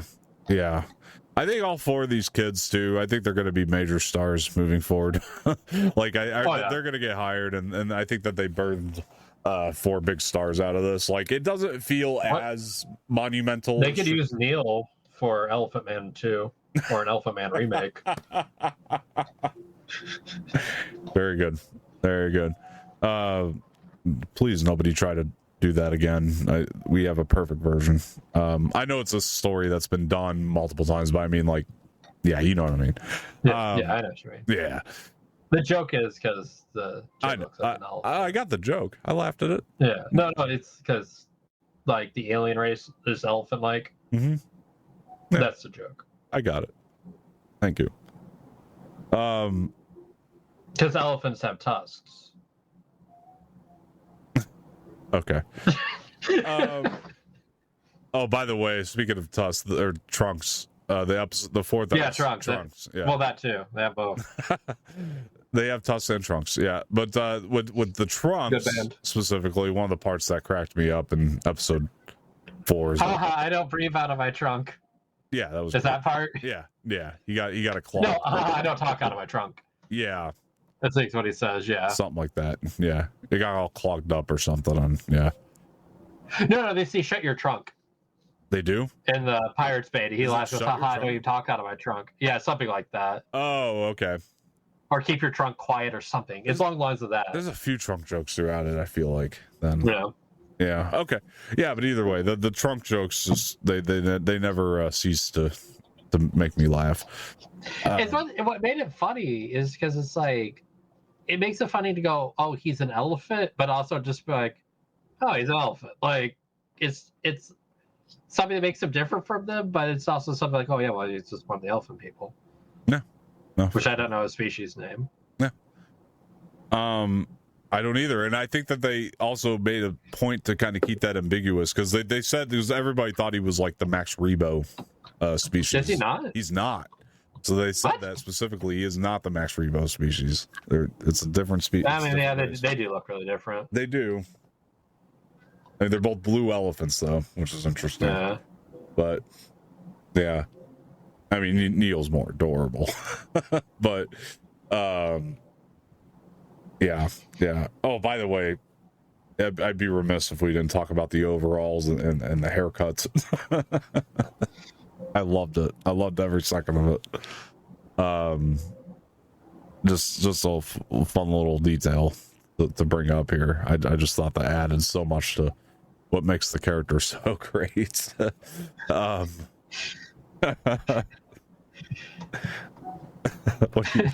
His little tuft of hair. Yeah. It's everything about it. It's such a great little, I don't know, nuance, dare I say. But yeah, oh my gosh, I just remember, like, I think Neil is your draw to episode 1. Like, let's be honest. Like, yes, it's entertaining, the story's cohesive, but like when you really think about episode 1, like, just because I just rewatched it, like it's Neil is the buddy you wish you kind of had in school, you know, like in a weird way. Like he really is, like he's you know, like I don't remember having a friend wishing me luck on my test, like, you know, like, and Neil did that for Wim. I thought that was so nice. And yeah, I don't remember that. I want to talk about the KB element of the finale, which I thought played really, really well. Like, and it could have been played actually very badly, because we had to accept that. Well, first of all, she's MVP of the episode from the moment she does the speeder bike jump and tells them to do the same. And but from the moment where she, you know, goes up to contact this owl, could have been played cheesy, but it was set up earlier, so luckily. Wait. Let's pause real quick. Yeah. So she tells him how to do the speeder bike jump, right? Yeah. Like, she has experience with it? Right. Oh. What if she figured out how to do it because of the crash? Because of the crash. You're right. Yeah, maybe that's how and then she figured out how to. Oh my god. Oh no, didn't they? Isn't her eyes augmented though, so she could see the angle you need to hit? That's probably another part of it. Yeah. But either way, the crash does kind of play in because her eyes are augmented because of the crash. Which, by the way, I guess initially I didn't realize, like, how I thought that was just like an enhancement. I didn't realize it was due to an accident, you know, which I thought. Yeah, I didn't either, because I remember when I showed my dad the episode, he was like, "Oh, so she's like a cyborg," and I'm like, "Well, no, because I looked into it's like it's an enhancement that people get, like an option, kind of like, Ghost in the Shell, kind of like that." Yeah. It is, or even like if you ever remember playing any Knights of the Old Republic, you could just pick that shit up along your adventure, and it would be an enhancement.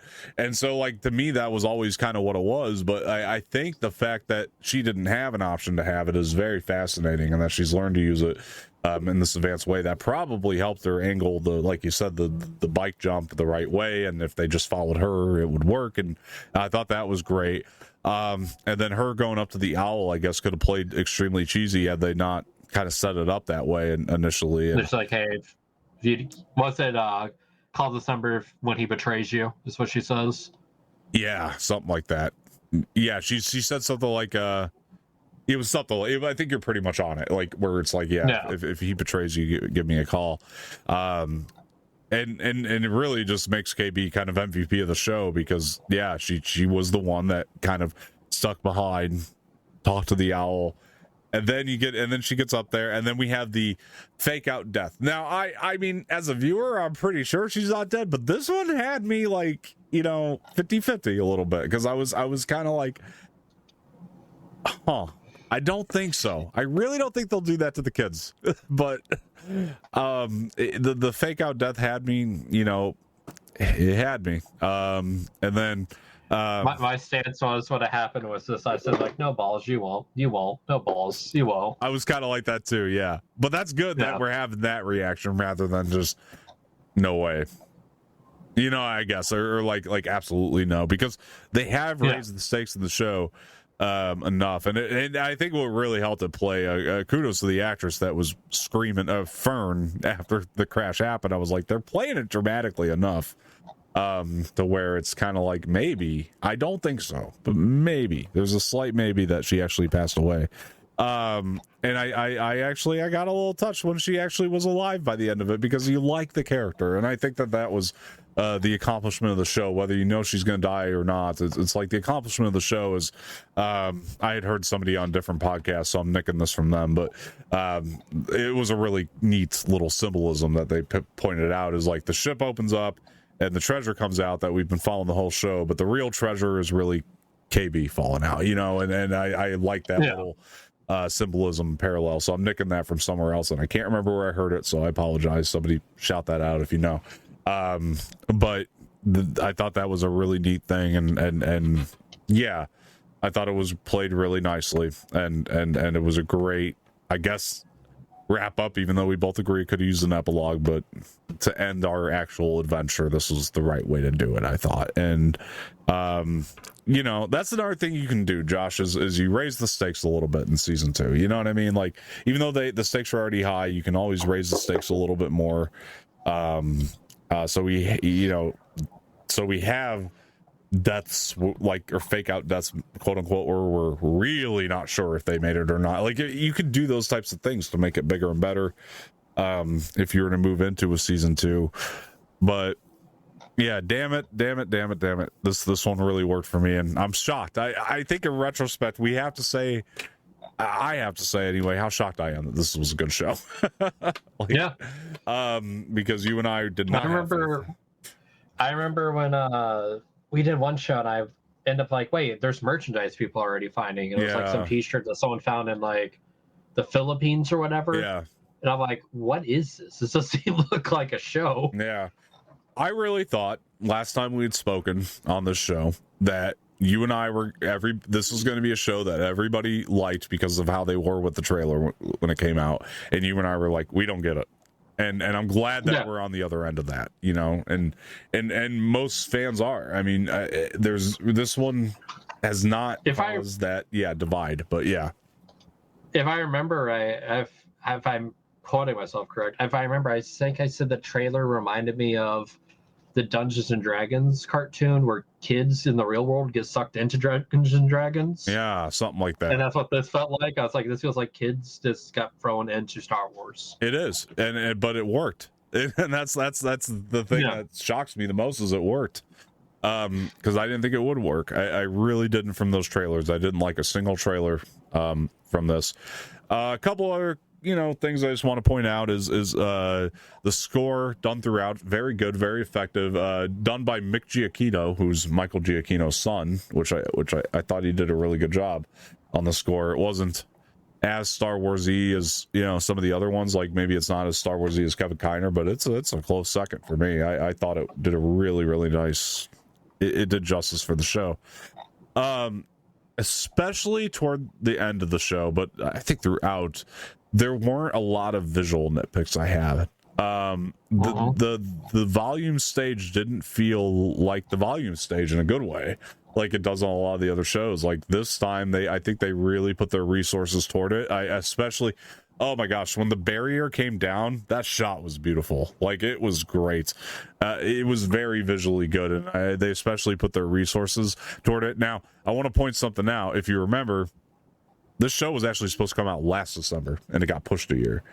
I almost wonder if it didn't look as good a year ago, and if they finally listened and were like, "We got to put our resources toward this and give it the visual aesthetic that it deserves." In Endgame, when Tony looks over at Doctor Strange and he puts up the finger of one, one shot. I think that's probably what happened. I don't disagree with you. I think that they were like, they probably knew Acolyte was bad or people weren't going to respond. Although I heard differently. I heard that they thought Acolyte was the banger and that people wouldn't respond to this one. So I heard reverse. But for some reason, they pushed this back the year. And maybe that was the case at one point, but maybe after the year pushback, that's maybe when they gained the confidence and they were like, no, because we know people aren't going to respond to Acolyte, or there's a chance that they won't. Maybe we need to actually put the resources towards Skeleton Crew and actually so whatever they did in that year, I'm sure it benefited the show. And just try some good polish and fine tuning. Yeah, and damn it, did they? I mean, they really did. Like it looked really good. It wasn't like, again, I don't think we're quite HBO, but this one was getting pretty close. Like we're not quite, or not even HBO, but Andor. This one wasn't quite Andor, but it's close, man. It's really, really close. Like it did a really good job visually, and yeah, I praise it so much. I mean, I rewatched Ahsoka and I still love the show, but like there was something with Ahsoka where it's like certain episodes, it was visually better than some of them, but like there were certain episodes where it was like clean that up. And I think with this one I didn't really have a ton. Like this was the least amount of visual gripes I've had with one of these, I would say, New Republic era shows, because Andor looks great throughout, but that's because they do location. But the as far as Disney Plus using the volume stage, this is the best it's looked. So really enjoyed that. Keep it up. That's what I would say. Important thing, yeah, for this show, the next progression step for it is the most important question. How good is that steelbook going to look? It better be great. What if they do it like a VHS? Oh, they should. They might do a skeleton, because they did Alien Romulus on VHS. They did. You're not wrong. And that sold like hotcakes. I don't want to get my hopes up, but at the same time I hope that. Yeah. At the same time, I hope it's true. I'm gonna look up Skeleton Crew Steelbook and see if anything's leaked out there. Oh, it better get a Steelbook. It should. It should. I agree, but yeah. No, for sure. I hope it looks great. I will say that's one thing that's been great about the show is the marketing materials throughout have looked great. Have you seen all the posters? I mean, they look great. Yeah, they're fantastic. So I think all the marketing materials have looked very good for it. Any leaks on there? No. I'm just laughing because one was like a Stephen King book called Skeleton Crew. Oh. And it's like a little skeleton soldier, and it just made me laugh. Yeah, man. Nah, nothing yet. Yeah. I don't know. Trying to think of this is something we didn't bring up. This is the first time I remember the Old Republic being somewhat significant to the outer lore of the thing, which was great. Again, it didn't have like canonical connections to the things we've seen per se, but I do enjoy that this one was acknowledging the Old Republic quite a bit in its lore in episode 3 and talking about, like, you know, I mean, especially in the credits, they're Old Republic credits. Like, I love the acknowledgement of it, because it's one of the things we've been lacking throughout this, you know, the entire Disney Star Wars era, let's be honest, is Old Republic stuff. And I'm glad that this one had like multiple references. Few and far between. Ever. I don't know that. I mean, it's mostly been High Republic references. Can you think of an Old Republic one from Disney era? Because I can't. Yeah. Did Andor have one? Solo had one. Did it? Okay. Boss, right? Is that his name? Beckett? The villain in Solo. Oh, Dryden Voss? Dryden Voss, yeah, he did. Yeah. If I remember right, his desk is a desk that was someone's in the Old Republic. You're right. And because when you got the visual novel, it told you about that. And now I'm thinking Luthen had Old Republic stuff in his shop too. Yeah. But it's never been like out loud. Yeah, it's super like winking and up. Yeah, it's never been like out loud. Sorry, I just heard a ringing. Did you hear that? No. Okay, I don't know. Like a weird ring. Yeah, but there's never been like out loud like this one did, and it really brought it into the outer lore of it. It's like I like that too, because it was like outer lore for nerds, you know, if you need it. Yeah. And it didn't affect. That's one thing we can say about this, honestly, is anybody can jump in, and this could be a great entry point for somebody who's never seen Star Wars. Yeah, it's a little fun adventure. Yeah, this is one of those, and I think that if they focus their energy on great storytelling moving forward, then I think they're going to see a lot of success, you know? And one of the most important things is there's some little kid that's eating this up right now. Yeah, this is their This show is his he keeps rewatching. Yeah, I've already heard about a couple that really enjoyed this one. I'll just say that. And that's cool. Yeah, and this is and yeah, we talked about some of the lower viewership to start with, but let's be honest, that's because of things that came prior. I'm telling you right now, it's been a rocky road. Yeah, and I hope that the blame doesn't get put on this, is my point. And not only so it gets a season 2, which I personally want, but not only because of that, because I hope the message gets across that tell great stories. Make that your focus.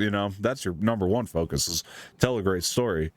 And if this has low viewership and all they see is numbers, then I'm going to be a little concerned, because if they're just seeing it through that visual, because then it's like they're going to think, well, they just don't want great story. You know what I mean? They don't want these singular stories either. Like, it's like, yeah, but I hope that the indication to them is the fact that I hate to talk about outer fandom on this show, but like, nobody's yelling and screaming at each other over this one. The divide's really not there. And everybody's honky-dory with this one. There's no divide. No. And the reason why is because it didn't set these like crazy expectations. There, and I remember saying that to you on the last time we talked, is like, after the trailer, it's like, hey, at least if it's bad, you and I fully expect it to be bad, or we don't have expectations of it to be great. So, no. And if you don't set the expectations that high for it, now that doesn't mean we shouldn't make events out of these. That's a different discussion. But like, I'm saying, like, as far as, just like what the stakes are, I guess, is in the overall galaxy. It's like, the key is just to keep it small. I agree. Keep it small and tell great stories. And then once we get a bunch of these out there and we have success after success after success, then we go to the grander stuff. You know what I mean? Then you can do it. Yeah. But build it out with these small, great stories and make it work. I think Filoni's the only guy that should be touching the grander lore right now, because he's great at it. In my estimation, anyway. I thought Ahsoka worked for the grander lore things. But if you're going to get other creators in there, don't have. I'm sorry. She's a great creator otherwise, but like, when you bring in Leslie Headland and you're relying on her to set up the Plagueis stuff, it's not going to work. It's just not, because she doesn't have a handle on it like some of these other people do. Like I said, I think Filoni's the only guy that should be touching the grander lore right now.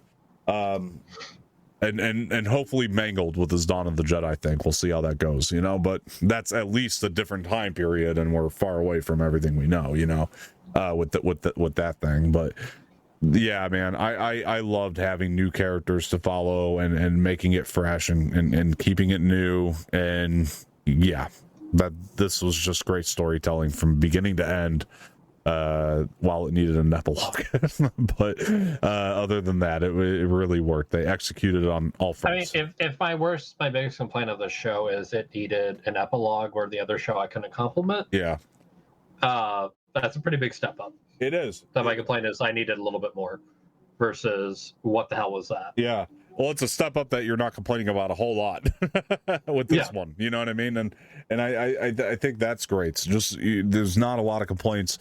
And it's like, you know what was different though with Acolyte is when we were watching that weekly, it was like there were, and to be fair to it, we were kind of enjoying the first part of it or whatever, but even then I still had this trepidation in the back of my mind, because it's where's it going? You know what I mean? Like how are we going to get to what we know ultimately needs to happen? And then once we got there, we were like, really? Yep. That's the problem. And this didn't have that. This didn't have that, because the whole time I didn't have trepidation, because I was like, I don't care about the outcome, because it's original anyway. It's new. It doesn't feel it's like not being billed as, this is the beginning of the Sith. We don't need to lead anywhere major. It just needs to be what's going to happen with these kids in particular, and Jod in particular. For me, Disney, please renew this. I want this one renewed. Or at least, if you're not going to renew it, make Jon Watts a creative head somewhere. Like have him involved with Star Wars moving forward, and have him bring in new stories, and hopefully he even picks up some of those great books that you guys got out there and adapts a couple of them. Into shows. That'd even be great. I could see him being a great candidate for that. Because that's one of the great things that they've done in their books, is that much like the show, you really just kind of care about what's going on with the characters in that book, and you're not worried about the grand scheme necessarily with a lot of the books. And that was one thing you and I were bringing up. This reminds us of something we would have seen in a Legends novel, and that was, I remember talking to you about that weekly when this was airing, as this reminds us of like when we would read like one of the Legends novels or even one of the smaller canon novels, that they have right now. It doesn't matter. Novels in general. This reminds me of that, and I love that. Like one of my favorite things about the Aftermath trilogy is there's greater galaxy things for sure in those books, and it's really setting up the New Republic era and the Aftermath trilogy. But the main focus of it is the characters, the crew, you know what I mean, and you fall in love with those characters, and that's who you want to see succeed by the end of it. And this did that for me. Like Andor does it with the politics, but but I don't know. There's only like so many people that can. You got to put, if you're going to have different creators on different shows, that you got to put them in the right positions. Yeah, I guess is my point. And then like Jon Watts is perfect for this story, and it shows from the Spider-Man trilogy. You know what I mean? Like where his wheelhouse is. You know what I mean? And Leslie Headland's great with the mystery thriller, but don't put her on one that's going to have the implications of the greater galaxy. She's great with the self-contained mystery thriller. Filoni's the lore guy. Jon Favreau, I would even argue, is better with self-contained stories. You know what I mean? Because like you look at Iron Man, and Mandalorian, the first two seasons. You know what I mean? They're in the fabric of Star Wars, but they're self-contained stories. They're self-contained adventures, and they're setting things up here and there, you know what I mean? But yeah, I don't know, man. Anyway, what are your final thoughts on the show? And before we end the review, and just got one or two stories here I wanted to run through real quick, but yeah, go ahead. Final thoughts basically is curious the Steelbook will be. I think that's the next step. Other than that, pretty good show. I'll definitely be buying the crew as figures. Yeah. I hope they drop the ship too. Yeah. Just do more of this, less of what we've been getting. I agree. Yeah. Yep. More of this, please. Yep. 4 out of 5 stars. Josh says, check it out. Oh yeah. 4 out of 5, 8 out of 10, however you want to slice it. Must watch for my, avid viewers, I guess. This is one of the best things they've done with Star Wars. It's some of the most fun I've had watching Star Wars in the Disney era. Probably the most fun I've had watching Star Wars since Rebels. If we're talking just on a fun basis. I agree with that. Yeah, just on a fun basis. So yeah, and just really quick, another one that just gave us new characters and focused on them. Was Rebels, even though it did have some grander things happening, but it built to it. You know what I mean? And I cared about them. Yeah, exactly. It built right, and you cared about them, so this is the most fun I've had since Rebels. I would highly recommend checking it out. Not saying the best show since Rebels, but the most fun. And yeah, man, I love it. I want more of this, please. Like Josh was saying, and I do have a couple news stories to move into here that I just wanted to cover really quick. I don't have a ton of thoughts on them, but I thought we should probably dive into them anyway, just for the sake of I'd like to know your thoughts on them, even though they're probably going to be brief. All right, let me take a look at this here. There we go. All right, so Daisy Ridley Star Wars movie enlists writer George Nolfi. This is coming from us to us from the Hollywood Reporter. The Scribe Between Oceans 12 is the latest take on the new Jedi Order. Greg Nolfi, known for his screenplay work on movies such as The Bourne Ultimatum, Oceans 12. I forgot I could look this way now. Excuse me, everybody. Ocean's 12 has been tapped to write the new Jedi Order, the Daisy Ridley-centric Star Wars movie. Hiring signals continued faith in the project, which was announced to great fanfare almost 2 years ago at Star Wars Celebration in London, but has seen several high-profile writers fall into the trash compactor. That bit makes me laugh. Documentary filmmaker Sharmeen Obaid-Chinoy is due to make her narrative feature debut with the project, with Ridley due to reprise the role of lightsaber-wielding Rey Skywalker, the character she played Disney's sequel trilogy. This new story is said to take place 15 years after the events seen in 2019's The Rise of Skywalker, with Ridley's character now a mentor to a crop of Jedis. I really hope that the next time we cover this film, it's the story becomes it's filming. um like this is like, I'm just kind of getting tired of the writer cycle, you know, and I hope the next thing we cover about this film is either it's filming or we've decided to scrap it. You know, I hope that's the next story we get, because this is it's not quite there, but it's heading into Blade territory, you know what I mean? The way it's going now, and I'm just like, I just want to know where we're at, you know. New writer. Now I think it's probably a good decision, if we're gonna do it at all, to push it off for a long time till we have some of these successes like Skeleton Crew. Like, let's get a few more Skeleton Crews out first. You know, one of the things it'll tie into our next story that we've been hearing is that Shawn Levy's movie might be getting pushed up, James Mangold's movie might be getting pushed up, and we know that Mandalorian Grogu is now the first out of the gate, which we were both hoping is simplistic, you know, that we were kind of talking about that earlier. So I think if we can get a few more Skeleton Crews out there, or, you know, things that are as good as this, then yeah, put this movie out after we're on a good track. But let's have the right creators in place. Another thing I want to point out about this article, we might have talked about this on a previous episode, is one of the things it mentioned, documentary filmmaker Charmin Obaid-Chinoy. I don't think documentary filmmakers can't move into features, but it ties back into my thing of put the right people in the right places. You know what I mean? And give her something that is a little bit. Maybe they're filming like a documentary. Maybe that's the take, and that's why this is going to be fresh and different. If it's that, I'd be more pleasantly happy with that. You know what I mean? Like, I have a gripe about the article. Oh yeah, go ahead. They put Jedis with an S. Jedi is the plural for Jedi. Did they, or did I just say it that way? No, they put an S at the end, and I'm like, that's not right at all. Yeah, right there, new crop of Jedis. Oh yeah, that is dumb. Yeah, Jedi is the Well, damn. All right. Yeah, fair enough. But yeah. Good work, Hollywood Reporter. Anyway, one Google search is all you had to do. What do you think about this, Josh? What do you think? It's not coming out. Okay. All right. Very good. The next news article. Yep.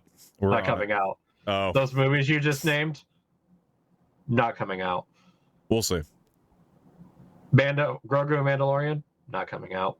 All right, so I kind of talked about this on the channel. I have a different video covering this right now, but we'll go over this anyway really quick. Star Wars shocker. Ryan Gosling in talks to star in Shawn Levy's movie. If the deal makes this, that's the big if, right? If the deal makes, this would send the project into hyperdrive after 2 years of development and make it the next Star Wars movie to go into production. Ryan Gosling is heading to the galaxy far, far away. The three-time Oscar nominee is in negotiations to topline the Star Wars feature project that will be directed by Deadpool and Wolverine filmmaker Shawn Levy. I keep looking this way, and I apologize. I keep forgetting I set things up to where I can look at this screen. Anyway, details on any Star Wars project are harder to acquire than plans for an orbital planet killer. This article's got to be written by the same guy, right? The orbital planet killer, and this one is no exception. Levy has been developing his Star Wars feature since 2022, and Jonathan Tropper, who collaborated with Levy on films such as This Is Where I Leave You and The Adam Project, has been working on the script for over a year. Levy is also producing the feature via his 21 Laps banner, joining Star Wars stewards Kathleen Kennedy and Lucasfilm. All right, Josh, I know you already said it's not going to happen, and those are your thoughts. I'll make a point here. I think where's my thing here? I think of the two that we just talked about, I think this one is gonna go. I'll tell you why. I think the deal's very close with Ryan Gosling. I do. And as they said, it will make it the next one to go. I think Levy coming off of Deadpool and Wolverine is, you know, it's a big money maker. I think they will fast track this one. Oh yeah. I do. I think that this one's going to get... It'll go for never coming out to close to never coming out. We'll see. We'll see. I think that this one will go. I really do. They'll come out right after Dogma 2. Let's say it were to go. Let's say in a hypothetical world it goes. Is Ryan Gosling a good option? Has he ever done anything bad? Right. I mean, I think the fact that he has any interest in this at all is pretty. That means something. I feel like you're getting him for one. All right. Here's the thing. Though that's the thing, you're getting him for one movie. Fine. I don't see him sticking around to be a franchise man. He doesn't need to, and it's kind of as we were saying. If we could just do simple stories, we're in a good spot. Yeah. And I'll say this. I know you don't have faith in this one coming out, but I will say this. I think that this script is airtight. I think they have it down, and I'll tell you why. Because, like you said, Gosling's not a franchise man. But if he wanted to do a Star Wars, he could have called any time and they would have hired him. You know, he's that good of an actor that he has that kind of pull to get into a Star Wars project at any time that he wants to. But he hasn't. He hasn't called Marvel or anybody. What is in the pitch? This is what I'm excited about. What was he pitched that made him go, yeah, I'll do a Star Wars? This had to be a good script. They're good. I thought they said he was approached for it. In the beginning. They did. Of the article. They did. Yeah, he was approached, right? Right. But he hasn't agreed yet. Once Hollywood Reporter puts in talks, it's usually done deal, though. It's talks. It's not. It's not exactly. It's not dried on the paper. It's not close to it. It's not exactly. He's in talks. It's more like, well, he's crossing T's and dotting I's. That's what he's doing. Right now. It says in talks. Yeah, they haven't signed the papers, but he's going to do it. Yeah. Yeah. Once Hollywood Reporter hits the in talks, man, it's always the paperwork's just got to be signed, but it's done. He's agreed. That's usually what it means. The only exception I could think of in recent years is Jonah Hill for the Batman when he dropped out into that. That was the only recent example, and even then, he'd signed that paperwork. He got out of it. I think that there had to be something in the pitch that got Ryan to do this, to agree to it. I do. I think so. I know you don't have faith. And by the way, I don't blame you at all for not having faith. I actually think that you might have a safer bet considering the track record of these movies. And the only reason, let's be honest, that we're even confident Mando and Grogu's coming out is because it actually started filming. Like, that's the only reason. I'm still not confident. Yeah, exactly. And even then, you're kind of like, well, I smell a tax write-off. Even then, you're kind of like, anything can happen. But yeah, I mean, until I see a trailer, I get it. It's, you know, and even then, until my ass is in the seat, how about that? We're not ever really confident about a Star Wars movie because as fans, we don't really get to have nice things. But you know, I do think that this one, there's got to be something to this if Gosling agreed to do it, because he could have done it at any time. He could have called any time. What? In talks. If he's in talks to do it, there has to be something to it. I think so. I don't think Gosling's a franchise guy, like you said, and so something about this pitch had to be really damn good for him to say, yeah.